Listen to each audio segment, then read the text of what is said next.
પછી હું ને અજુબા રમવા માંડ્યા લૂડો. શાબાશ બેટા. પછી અજુબા પાછા હોઈ ગયા કુંભકર્ણ ઘોડે. પછી આપડા તુફાન ને સાઈડ માં મૂકીને અમે ઉભા રહી ગયા ચા પીવા. તો ભાવેશભાઈ ને દુખવા મળ્યું માથું ને આ બધા ડાયરો જમાયો ઘડી.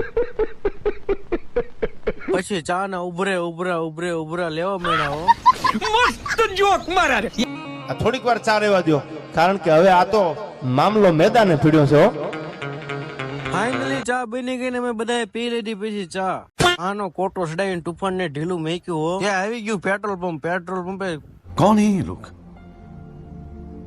कहाँ से आते हैं ये? અમે ઇન્ડિયન પેટ્રોલ પંપે ઘડીક ફ્રેશ થવા ઉભા રહ્યા, કેમ કે ઇન્ડિયન પેટ્રોલ પંપ વાળા બહુ સારા માણસો હતા. પછી અમે તુફાન ને ઢીલું મેક્યું ટણાના. ત્યાં ફાઇનલી અમે રણુજા પહોંચી ગયા. અમે આવતા રહ્યા પછી વાળીનાથજી મહારાજ ની જગ્યામાં. પછી અમે અમારો સામાન ઉતારીને અહીંયા બધાએ જમવાનું બનાવવાનું ચાલુ કરી દીધું. ફાઇનલી અમારી વઘારેલી ખીચડી બની ગયો. પછી અમે બધા વે ગયા ઠંડો કોઠો કરવા, સોડા પીવા. ઘર ભેગું થાને ભાઈ. જય માતાજી. કાલ તમને રામદેવીર મહારાજના દર્શન કરાવીશ. મળ્યું કાલના બ્લોગમાં.